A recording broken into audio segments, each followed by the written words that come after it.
வணக்கம். சாந்தி சமையல்ல இன்னைக்கு நாம நாட்டுக்கோழி குழம்பு எப்படி செய்யறதுன்னு பார்க்க போறோம். நாட்டுக்கோழி குழம்பு செய்யறதுக்கு தேவையான பொருட்கள் என்னென்னு பார்க்கலாம். நாட்டுக்கோழி வாங்கி நல்லா வாட்டி சுத்தம் பண்ணி எடுத்துக்கோங்க. அதை கொஞ்சம் மீடியம் சைஸ்ல கட் பண்ணிக்கோங்க. மஞ்சள்தூள் போட்டு நல்லா கழுவி வச்சுக்கோங்க. குழம்புக்கு மசாலா அரைச்சி சேர்க்க போறோம். அதுக்கு கொஞ்சமா சின்ன வெங்காயம் கட் பண்ணி எடுத்துக்கோங்க. 1 கிலோ சிக்கனுக்கு ஒரு 150 கிராம் வெங்காயத்தை கட் பண்ணி வச்சுக்கோங்க. ஒரு 10 வத்தல் எடுத்துக்கோங்க. 1/2 டீஸ்பூன் மல்லி எடுத்துக்கோங்க. 2 டீஸ்பூன் ஜீரகம் எடுத்துக்கோங்க. 1/2 டீஸ்பூன் மிளகு எடுத்துக்கோங்க. ஒரு 10 முந்திரி பருப்பு எடுத்துக்கோங்க. தேவையான அளவு உப்பு, ஒரு 1/4 டீஸ்பூன் மஞ்சள்தூள் எடுத்துக்கோங்க. தாளிக்கிறதுக்கு நல்லெண்ணெய் எடுத்துக்கோங்க. நல்லெண்ணெய் வேண்டாம்னு நினைக்கிறவங்க சமையலுக்கு எந்த எண்ணெய் யூஸ் பண்ணுறீங்களோ அந்த எண்ணெய் யூஸ் பண்ணிக்கோங்க. இப்போ மசாலாவை வறுத்து நம்ம அரைக்க போகிறோம். எப்படி செய்யறதுன்னு பார்க்கலாம். சூடான பாத்திரத்தில் அதில் முதல்ல வத்தல் போட்டுக்கோங்க. வத்தல் நல்லா சூடாகிறது வரைக்கும் வறுத்துக்கணும். வத்தல் நல்லா சூடாயிடுச்சுன்னா இது மாதிரி புஷ்ஷுன்னு வந்துடும். வத்தல்லாம் கொஞ்சம் சத்தமாக மாறிடும்.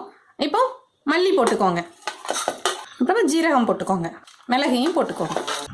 கடைசியாக முந்திரி பருப்பு போட்டுக்கோங்க. குழம்பு நிறையா வேணும்னு நினைக்கிறவங்க தேங்காய் கூட இதில் ஆட் பண்ணிக்கலாம். இப்போ இதை தனியாக எடுத்து ஆற வச்சுட்டு அரைச்சி எடுத்துக்கலாம். 2 டீஸ்பூன் நல்லெண்ணெய் எடுத்துக்கோங்க. நாட்டுக்கோழிக்கு வந்து நல்லெண்ணெய் ரொம்ப நல்லாயிருக்கும். வெங்காயத்தை ஆட் பண்ணி நல்லா வதக்கிக்கோங்க. வெங்காயம் வதங்கிடுச்சு. இப்போ சுத்தம் பண்ண சிக்கனை ஆட் பண்ணிக்கலாம். வெங்காயத்தோடு சேர்த்து நல்லா மிக்ஸ் பண்ணிக்கணும்.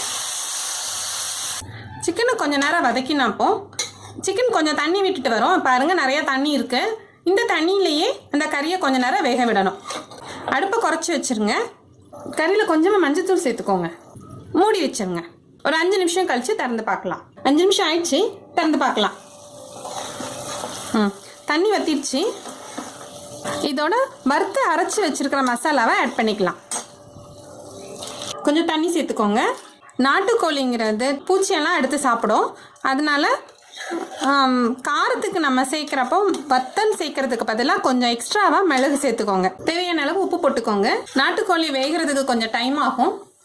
அதனால ஒரு விசில் விட்டு 5 நிமிஷம் கழித்து இறக்கிக்கோங்க. 5 நிமிஷம் ஆயிடுச்சு.